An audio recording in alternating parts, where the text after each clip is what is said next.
Today, a perfect day to get work done in the yard. It's the kind of day Ohio farmers need for a week or more as they struggle to play catch up this spring. News 5's John Kosick tells us they are well behind where they need to be. Yeah, the U.S. Department of Agriculture keeps track of this stuff, and what they found was that last week in Ohio, only a third of the state's cornfields had been planted. Now, this week, the numbers show it's up to 50%. An improvement, yes, but consider where it was this time last year, closing in on 100%. This is a nice big tassel right here.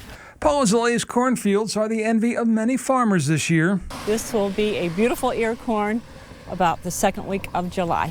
She got this field planted in between late April downpours, not to be confused with the May and June downpours. What's this spring been like for you? Wet. 3 big letters.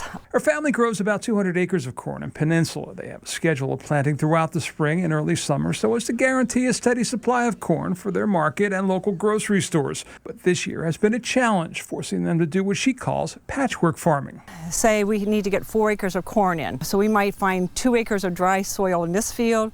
We might have to go to another field and find another 2 acres. As wet as it's been, they've been fortunate compared to other parts of the state. While Cleveland has had 10.5 inches of rain since April 1st, parts of northwest Ohio have had over 18. We've caught mainly the tail end of everything. You know, we got about a ½ inch yesterday like everybody else. You know, we could have had more.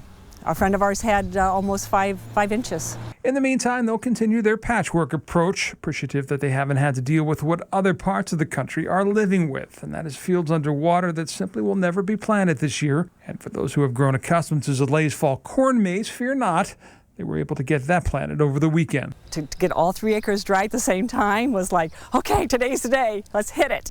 In Peninsula, John Kosick, News 5.